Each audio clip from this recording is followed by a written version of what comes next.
Welcome to another edition of the Round Table. This is where myself and Steve Davis invite a guest in, or more than one, and talk about local issues in Jefferson College, in Jefferson County, courtesy of Jefferson College, right? Steve Davis, attorney to my right. That's right, and we're thankful to the college for another opportunity to present this program and the views of Matt and I. Yeah, usually we invite two guests, but we have a gentleman here who has enough opinions for everybody, and his name is Ron Clark. He is the publisher, owner of the Rock newspaper. How are you? Good. Thanks for having me.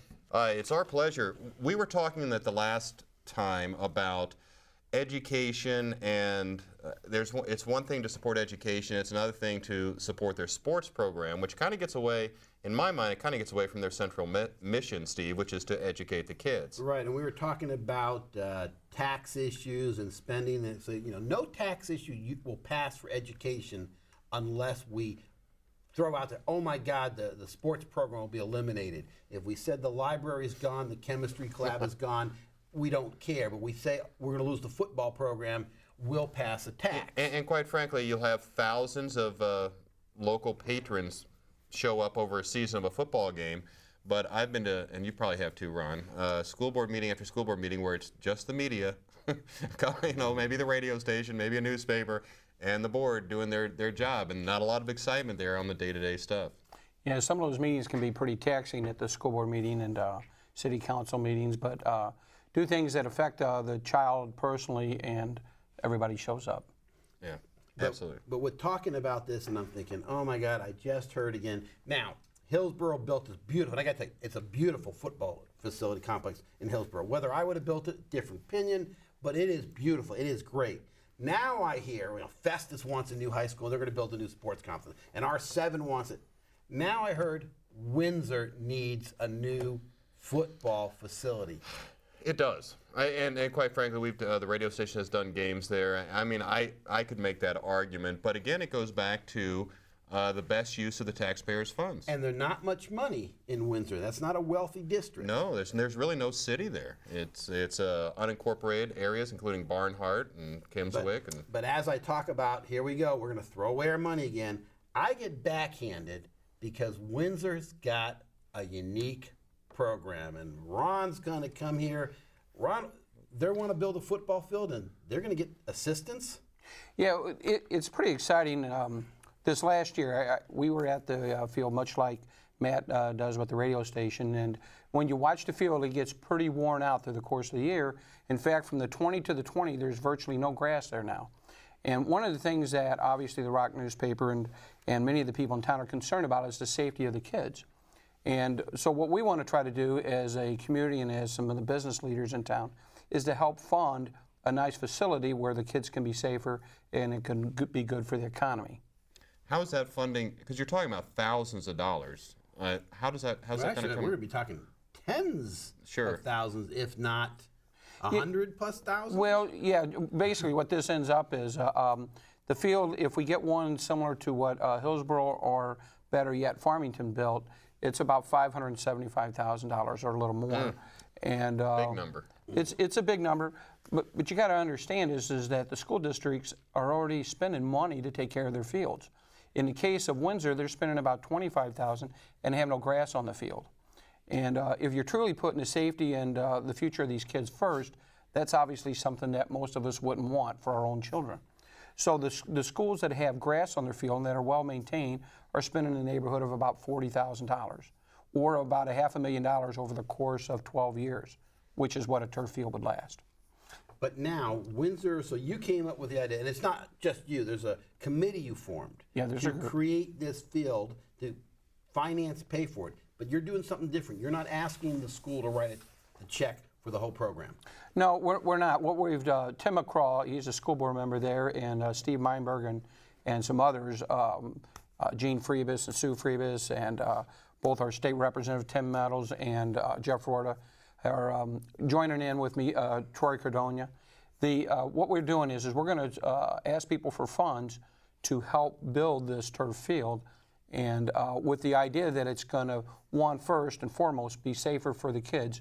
Second, it's going to really help change the view that people have of Jefferson County. When they come to school and they see that field, they're going to be really impressed. It's going to help change that. But the big thing that's going to help all the businesses in town and help homeowners is, one, it's going to raise the value of their homes because people want to be in the school district. But more importantly than even that is they're going to have a lot of these different events held at that stadium. And by bringing in new dollars, because they have like regional soccer tournaments and football tournaments, and they bring in new dollars from people all over the United States. They stay in our hotels, they shop in our stores, they eat in our restaurants. And when you multiply that by the number of times that money turns, big dollars for all of us. And you're going to try to raise part of this money privately so that it doesn't come out of the educational budget. Exactly. And one of the reasons you have to understand that I'm committed to this, sure, my son played Division I football and we believe in it, but I think sports and all the extracurricular activities really builds character, and it helps develop the person in the whole. Many of us are in jobs now that are very competitive, and a person has to, one, work hard, which they do in sports, and you have to overcome a lot of adversity. And those are things they learn on the field, whether it be soccer, football. The band at Windsor is a top-notch band. I'll tell you why this is hard to argue with, because, and it was on a previous show I was talking about the academic turnaround in Windsor and how great they're now doing academically. I think they got a good board, a good superintendent. They're all on the same page, and things are really improving. And parents in that district should be very proud. Since we're at that level at Windsor, now talking about sports complex, that's just icing. And it is, but again, what we're concerned about when I say where people are concerned, Windsor's turned the corner. They're now becoming an academic institution. We'd hate for it to fall back because we allocate the resources to keep the academics up. But if the academics aren't there in the first place, okay, and they need new books and they need more money for teachers, and it's tough to talk about a sports complex. Absolutely, and then like I said, I'm a big fan. I don't want to say I'm against athletics because I'm probably one that it was the athletic program at my high school that kept me in high school. If I wasn't on the track team and I wasn't with my coach, who I was trying to figure out the sport here. I'm looking at him trying to picture the. You're looking at like a four-letter sportsman. Don't look at this body. You got to go back 30 years when track. Only 12 people in the tennis, school. Track, indoor and outdoor track, football. Oh yeah. All right. You got to look at this kid who was. I was swift. I was quick. Those were the days. It wasn't. I would joke. It wasn't until I got married that the body. All right. Married a good cook. That'll explain. But it does work in private enterprises, and I say private enterprise. I mean the community. Fox is another example. I remember when, and it was probably this gentleman here. They kept complaining they needed a new press facility, a new everything over their football, and they built this stadium club, and it was private. And they raised the money to build a new, safer, and better facility so that you could video and tape the football games and the press announcements, and it was from private money. Yeah, you're exactly right, Steve. We did do that. I was the president of the Stadium Club, but there's been a whole bunch of people that's been involved over time there, the Rotary Club in Arnold, and just a lot of business people that have made that possible. But that is a beautiful park now, and it's because people got involved. They didn't just leave it to others to do it, and each contribution kind of made a difference. And that's really what we're hoping to do here at Windsor. But now, here's a question we've got. So we need the money, we're going to build this facility. This affects every school district in Jefferson County. Along comes corporate America, and they say, I need a TIF. I'm going to relocate, I'm going to build. But we can't give any tax dollars to the, the educational institute, at least for not another 25 or 30 years. But with industry comes kids, comes families, comes subdivisions, comes the need to educate them. And you know this as well, and we can talk about Arnold Triangle Development or other developments throughout Jefferson County. Everybody wants the new businesses. Everybody wants the convenience as far as shopping is concerned. But if the sales tax generated there doesn't all go back to the entities, what you're hoping for is new dollars, which you may or may not get. And it's kind of a gamble because if you just put in a new Walgreens and someone goes from, the Barnhart Walgreens to the Arnold Walgreens or something like that, then you're actually losing money. You're just exchanging dollars around. One of the questions I have in Arnold, the TIF and the Arnold Triangle, we're getting a new super Walmart. They're going to tear down the old, in fact, they told me like 24-hour turnaround. They're going to build a brand new super Walmart. In 24 hours. And they're going to build it, and then they're going to shut down the old Walmart. okay. And in 24 hours, they're opening the. But there's a nice Walmart. What that Walmart doesn't have, it doesn't have the grocery store. But within 20 yards in the same parking lot is Shop and Save. If we build a super Walmart, how much new shopping is actually going to go there that's not already going to the Walmart and the Shop and Save? Well, I think you bring up some good points, Matt, about the kind of industry that we bring in. And if it's not new and bringing in new dollars, then I think we are trading dollars. And one of the questions that I would really like to find out from city administrators and others is, when you put in the new Walmart, what do you do with the old building? Because if you're going to board it up, then that's certainly not going to help our community. And many of these stores, whenever they're designed, they have a unique look, and not just anybody can go into those buildings. And I'm going from speculation here, but I believe they do have plans. I thought they were going to maybe just tear down the old Walmart and rebuild something new. Put a parking lot in for on that spot. But that's amazing. You talk about Walmart. But that has happened, and he's right across the country. I remember down Lake of the Ozarks. Absolutely. They gave up, and there was this big vacant building for a number of years, and finally they got a couple tenants in it. And you have a vacant building. We call it North Arnold. If you ever go up on Jeffco Boulevard, we're talking about the Triangle, and we're talking 141 in Jeffco and all that area there. But you start driving north of the high school, and the commercial development up there is the Pizza Hut's out, the floodplain took out the stores. There's really very well, and you had that one store up. that went from a Grandpa's to a Value City to the Now, Fox C6 Service Center. Right. So, yeah. And Arnold has had a dip, and the Kmart and everything else. It has had a dip as far as income is concerned, and I think they're stable now, but they're really looking forward to some growth. Well, there's so much changes going on in the community that it's almost impossible to stay up with it all. But this corporate America that you're talking about, some of these big businesses, they are nice, but really the heart and soul of Jefferson County has really been the small business owner. And what I mean by that is when you need something done in town, you got a Boy Scout troop, or you got a Little League baseball team, or you got a church, these are the people that have always been there to give to them, to help them out, to help them do fundraisers, car washes in their parking lot. And if these big companies would be a good neighbor and do the same thing, then I think that they would be maybe welcomed a little more. But I'm not against those people being here, but what I am challenging them to do is to be a good neighbor. Well, Ron, the Rock newspaper, and I love the paper. In fact, they have a great section on there on this stupid criminal section. Great columnist. So it's, really read that. People love that section. That's true.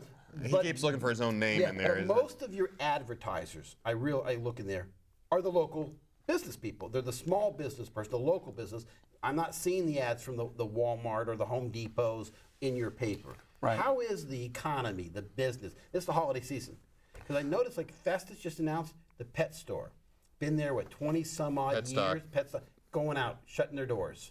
Mom and pop that's been there forever, and they're losing money. It's really challenging today in the business world, and what I'm hearing from a lot of them, they're having to work twice as hard to make the same money, and they're having to run specials, and I think people are buying things, but I think they're looking to make sure they got a good deal.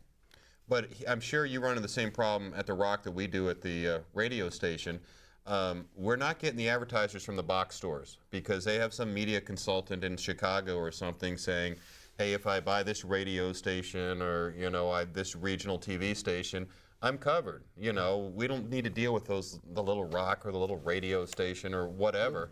And so it's the local plumbers and it's the local businessmen who have a little storefront someplace that provides services that we live off of. Yeah, and I think you're exactly right, Matt. And what I'm also finding is that you're getting probably taken care of a little better by some of these owners like that. They understand how important their customer is to their business. You go in some of these big stores and you're just one of many, and if they don't get you quite taken care of, then so be it. I got an issue with a TV that we're now on our third TV in less than 2 years, and there's no really hope in sight to have this thing fixed, and it's from one of the big companies, and it's kind of bothersome, but I can tell you this, some of the local people, if I would have, our smaller companies had I been able to get that same TV there and it wasn't available, but had I been able to do it, we'd be better taken care of. I mean, I'm a firm believer. I always promote, shop. Everyone says shop Jefferson County. Well, I'm even one better. shop local, small mom and pop, Yeah. not the big conglomerate, unless, sometimes you have to, and I get some good deals. But the problem is the deals are a little bit better. I might save a $1 or $2 or $3 by going to the big box store than I am to. But you know what? You got to go to the guy down the there's a street. certain convenience factor there as well. Oh, If absolutely. you need some dish towels, it's hard to find the. I mean, if apps in a mall, when you go shopping, Gravois Bluffs, everything and anything you probably have to buy, you can find right over the Jefferson County. Right. Of course, that's the thing. It's Fenton, not Fenton, Jefferson County. Fenton, St. Louis. I love to watch it because people go there and you say, can you see where the county line is? Look where Gravois Bluffs stops. That's the county line. And you That's about notice right. the homes that feed into Gravois Bluffs, all the residences are in Jefferson County. All that subdivision is Jefferson County. So Jefferson County gets to tax these houses. Gravois Bluff gets to tax the hundreds of millions of dollars worth of sales going through there. Well, and I think this comes back to the people that did Gravois Bluffs had a great vision. That land wasn't very good land, and they really developed it, and they had the idea of creating what they did.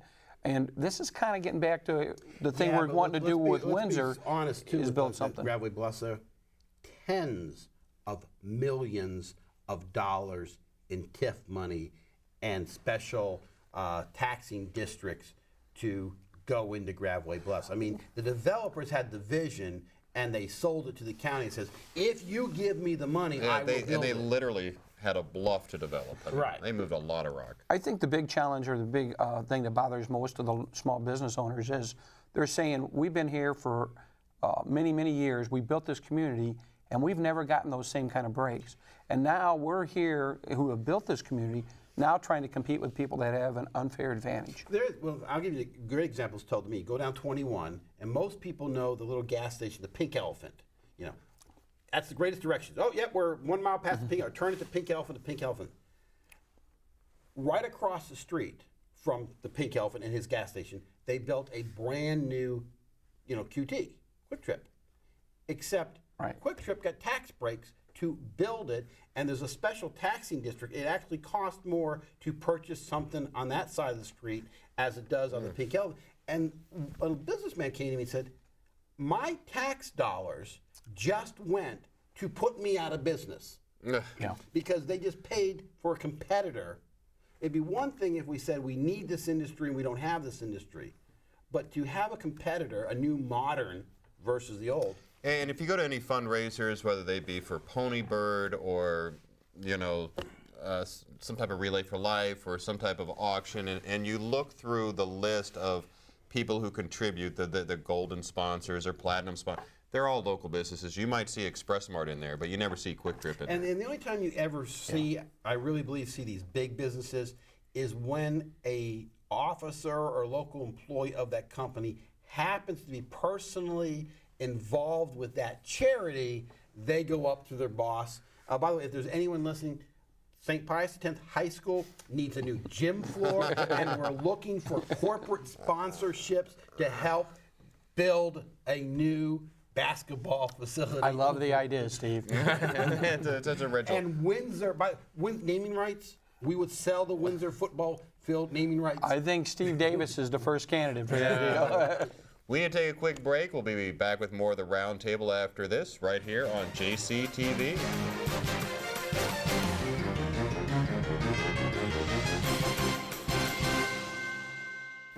You may not know their names, but the students who are helped through a Jefferson College Foundation scholarship carry thanks in their hearts.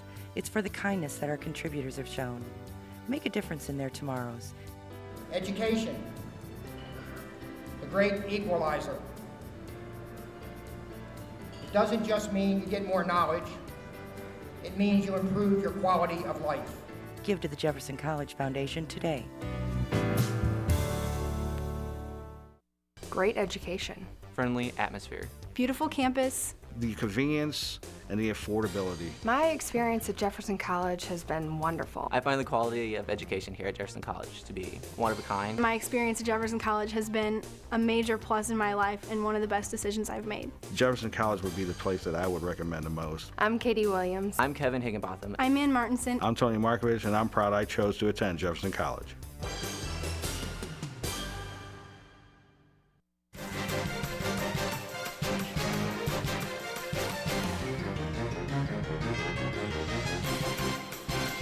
Welcome back to the Round Table. I'm Matt West of KJFF Radio. Alongside is Steve Davis, a local attorney at law and a former Arnold municipal judge, and the candidates of various positions. And No, really, I've only been a candidate one time, ran for a circuit judge, and I gotta say, came in third in my race. Well, So I was right there near the top. right there. Right there near the Right top. And there. we'll talk about how many candidates were in the race. Well, let's introduce Ron Clark once again of the Rock newspaper. And we were talking about a variety of issues. One thing that's popular right now deals with a internet harassment case. And several people are familiar with a sad story of a girl Yes. who was harassed and ended up taking her own life. And I know of the case, a little bit about the case, but what surprised me a little bit is now local city councils throughout Jefferson County are writing their own ordinances saying, hey, this is bad or this is illegal. As an attorney, is this just feel-good stuff, or can they actually put any teeth in this? No, most of it is going to be feel good. We're jumping on the bandwagon. For the most part, if it's a municipality doing it, it's going to be a local ordinance. So we're not talking a state or federal law, which in my opinion is the appropriate place to do this. But municipalities are going to have very difficult times. I'm going to send you an email. Prove that I sent it. I'm not public harassment. I'm there, I'm in your face, I'm yelling, I'm screaming, whatever. But all I have to do... Somebody put my name on their email or something like that. And in fact, we talk about that, and this all stemmed from that case out in St. Charles County where that young girl died. Well, after it recently, when the names came out and everything, there was an email sent to the mother. And the email was blasting the mother of the girl who died, blasting her, and you can't do this, and I'm going to blah, blah. And then the person signed it, the name of the person they accused doing it. Well, it's clearly, that woman didn't send that email. right, but they're setting somebody else up. But they sent this email and put her name on it, and the email came from out of state. I think they tracked it to it. It wasn't even local. That's the problem you're going to have with internet harassment. The other problem you're going to have is, what's harassment? If I pick you up the phone and I yell and scream at you, that's not harassment. If I pick up the phone and I yell and scream at you 10, 20, 30 times. But you know what? If I send you an email and you're foolish enough to open it, and then you sit there and take the time But to read it. as an adult, we can kind of sort through this stuff. And Ron, jump in here if you want. If you're a teenager, for some reason, what everybody thinks of you is magnified, and it just takes on an additional importance. And looking back as an adult, you can say, I can't even believe I was worried about that as a 14-year-old or whatever. But it's a big deal to. Yeah, they are. The kids are on the computers, as I have a 22-year-old. They're on the computers all the time. And I do know some of these kids that are in school that take to heart too much of that information and really affected by it. And, I just kind of said, and as Steve talks, is just think about where is this world going? We have people getting in fights on the highway, and now we got them reading about it on the internet. And, I asked myself, and we're a Christian newspaper, where is God? And I think a lot of these families need to kind of turn to some of their own values and family values, and to Ron, and to get right with God. The answer to that question? www.god.com, and I'm certain we'll find that answer. Well, I just really think that if they turn their life in the direction that they're supposed to have it and putting Him first, then a lot of these things will fall into line. But I just heard a situation that a girl at one of our local schools had tried to kill herself yesterday. And I haven't been able to hear of all the reasons, but I thought, what could be so bad to be a senior in high school and that you got everything going for you, and you want to take your own life. And it's something's clearly wrong, and to do it on the internet or do it on the in one of these other scenarios is not good. And I agree, and we all realize that's a very serious situation, and obviously these individuals, these children need help, the counseling, the therapy, or whatever. But to take that crisis and then throw it into a municipal court, and municipal courts are not there. I mean, they're there to, I believe, enforce local ordinances, and I'm a big fan of them for traffic offenses or cleanup, junk ordinances. But when a municipal court starts to get into the business of regulating behavior, I'm thinking that's not the job for Crystal City. That's not Arnold's job. It might be Missouri's job, and it might be the United States government's job. And to, I guess to volley off what both of you gentlemen has said, if we can give our kids a certain amount of value and perspective, hopefully they won't be completely resistant to it, but hopefully, if they run into some type of harassment, at least they can think of it properly or put it in its proper location or box. Steve, if you try and pass laws against the use of the internet, those are very independent-minded people. And one of the problems you have they with, believe in free everything and the no legal sales end of it, tax and right, they're but the new legal end of it, libertarians. the and definition of harassment is where problems are going to arise, because as the Constitution has been interpreted, it says I have to know that what I'm doing is illegal. Is it as difficult to define as like blighted? Well, yeah, exactly. But the thing is, if it's vague, if the crime itself is vague, you are off. And I actually defended a client in the Missouri Supreme Court where I challenged the peace disturbance statute. And it was very clear, Missouri at one time had a statute, you can't disturb the peace of another. And my client went as far as to say he threatened to burn the person. Now, to me, that's pretty clear that Disturbing the peace. And this person was offended by this action, and that's grounds to get an order of protection. But I got the peace disturbance statute struck down because the statute basically said is that my language has to, the person has to be offended by it. But an example the court gave me, which was interesting, was if I walk into a library and I say, I'm going to steal a book, but there's this elderly librarian behind the counter who gets all upset, am I guilty of a crime by just saying to her, I'm going to damage a library book? Yeah, and you're walking onto free speech territory as well. And that's where the vagueness comes in, and that's where a lot of these laws are eliminated. Not that my client was innocent. Clearly my client did what he did and should be prosecuted, but the law itself was bad. How about this? Do you think being politically correct, this is a Christmas season, a lot of talk, Merry Christmas, Happy Holidays, that kind of, do you think being politically correct in your speech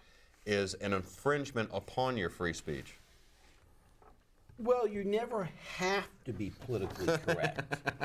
But if you don't, you're going to offend somebody. I'll give you an example. And this just happened, and I overheard it. I wasn't involved, but everybody's getting there. offended by everything. And I just got back from a United States military base this last weekend, and I was visiting the base, and they had a museum, beautiful museum. And this museum was decorated beautifully, I gotta say, beautifully. They had the Christmas tree and the wreaths and the ordnance. Now, this is a United States military base. And a woman went up to the information counter and just said, could I give a suggestion? I'm a U.S. citizen. I'm an American. Where's my religion? She wasn't Christian. And yet this U.S. military base took the time to decorate a United States facility in one religion. Well, Steve, this country is founded on Christian principles, and our very laws that we have that govern us come from the Ten Commandments. And when you take those away... By the way, if I remember correctly, the Ten Commandments weren't Christian. Okay. They were Jewish. the Ten Commandments. God gave them to Moses, who was All Jewish. right, all right, But all my right. point is, Christianity, Judeo-Christianity, we're not talking about that concept. But this woman was offended. Did and she somebody was deny literally- her right to put up something of her it own? wasn't hers. It was the United States military. So she wasn't really denied anything. All she was is complaining because somebody else did something. Well, she was bringing it to say that, by the way. She wanted her religious symbols displayed. Yeah, she said this is a U.S. military base, and by the way, all these other religions are on those memorial plaques over there. Well, the question, yeah, but My question is why, she was wondering, why is it the U.S. government is not recognizing? She was bringing it to their attention politically. By the way, Yeah. you're being, is that political correct? I like the question Matt asked about being politically correct, and the reason I say that is because I think as people we just got to be able to stand for what we really believe in, and certainly there's a right and a wrong way to tell people that, but I think you just stand up for the rights that are you kind of grown up with and that you know. Mine have been Christian principles. It's also knowing the difference between right and wrong, telling the Absolutely. truth. A lot of these My son has to learn things that part. that the truth kids part, he's at that age. you hear people talk about in these schools about character. The Fox School District talks a lot about character, and a lot of those words that they use, the word of the month, honesty and integrity and all those things, I think they're terrific, and I think that it starts at home. And we don't really need a government telling us to do that. It starts at home, and let's do those things. And when we do those things just start getting a little better. But the parents have to be role models too, Absolutely. and I the think business that's leaders the one too. thing everyone, I think, agrees on. Everything begins at home. It is the foundation of the parents that set the tone for the children. But there are people who are getting involved in public life who believe that the parents aren't doing it right, or aren't covering enough information, aren't doing what should be done so we can have a nice, happy society, and then they start laying on these jobs to the school districts. And that's the question: is what happens when the child comes to school? Because I fully support what the Fox School District does. I mean, don't get me wrong. And anytime you have a discussion of integrity, because that also goes into philosophy and all kinds of neat things that you can learn by having those discussions and self-reflection and everything else. It's just that I think every time there's a social problem, it's kind of like, well, what do we tell our kids? You know. Yeah, I think somewhere you got to draw the line between what the government does and what families do, and certainly the church and so forth. And I think really what we need to do is make sure families are prepared to help them. And the question, which no one seems to have the answer, is we all agree: families should do it, parents should do it, the home should do it. But then we have the problem: what happens when the home is not doing it? You got a child. You can't turn your back on a child. Who steps in? That's always the $64,000 question. Depending on the situation or the problem or whatever. And Is it a government agency, whatever the agency might be, when the family is not properly, and there's a good question, what is proper? But when the child's not getting nutrition, the nourishment, or the Sometimes the agency is a bigger problem than the problem itself. don't start me on that. I agree with you on that one a lot of times. And then we were talking about school funding. A lot of their funding is based on free and reduced lunch numbers and all this other kind of stuff. They almost go to the point of promoting, please, if you qualify, sign up, because that will give us additional funding Right. for a variety of programs. But if the parents don't do it for whatever reasons, right. who does? And that's where the government comes in and steps in and. I'm going to jump topics now. Shoot, go ahead. You have an event that you promote in the city of Arnold, which I think is really, really neat, and it's a home show. Can you tell us a little bit about that? Oh, that's great. Yeah, we do a home show in April. We'll be doing one again this year. And we invite a lot of these local distributors and builders and so forth to a home and garden show, and we just have a big turnout there. It's set up at the Fox C6 Service Center, which I mentioned before was the Value City before that, or Grandpa's and everything else. But it's a great location because it's set up like a retail establishment. And you have a huge parking lot you have displays in. You have all kinds of vendors inside as well. Yeah, we have about 100 vendors, and what they bring is we'll have construction people there. There'll be siding, windows, landscapers. You even get to meet Matt. He'll be out there with the radio station. No, but what I found interesting, because I've been to like the DeSoto home show at the KFC Hall and everything else, and I've been to the Arnold home. Completely different vendors. I mean, you'll have a little crossover, but Arnold draws people from South County and other places, perhaps in Imperial, Barnhart, even Cedar Hill, that may not go down to the DeSoto Home Show, and you see a different group of people. Yeah, I think they see the demographics being a little bit different since we're closer to South County and that line. But we got some really neat vendors that bring stuff out. We had a person brought artificial palm trees one year and all kinds of things to remodel the house. I still need a couple of them. This one, you could actually, it was actually like a shower too. I mean, they had like a little nozzle or whatever. It built in the palm tree. And it's just incredible. I don't like home shows because I've never been to one where I have not bought something. I mean, I'm an addict of these things. The one group bought built just for the home show, built a waterfall in the parking lot. I mean, it was stunning. Yeah, the booths that they set up are just incredible, and it's free to people. It's just a really good time, and you know, the nice thing is you can trust a lot of these vendors. A lot of them are the local business owners, and it's a lot of fun. They give away a lot of free prizes to kids. And like I said, talk about DeSoto. DeSoto's got a great show. I always go down to DeSoto. But anytime you want anything with a home, and whatever it is, your yard, these home shows are just great for ideas. Well, for me personally, I don't stay up on what's the latest kind of plastic fencing or whatever I can buy. But you go there and like you have a problem in your head and you're like, oh, I didn't even know there was a product that would do this. And Absolutely. I can take care of that crack in the sidewalk, or I can take and talk to people about all kinds of new stuff. But anyway, it's fantastic, and it's promoted, of course, in the Rock, and you know. Yeah, we have lots of media, obviously, that we really use to promote that. But it's a good time, and people come out there, and sometimes they buy things, sometimes they don't, but they always have a good time. How do people get a hold of you if they want to complain about all the things you've said today? They can just call me at their newspaper, 296-3030. We'd love to talk to them. All right. This has been the Round Table for Steve Davis and Ron Clark. I'm Matt West. Thanks for joining us right here on JCTV.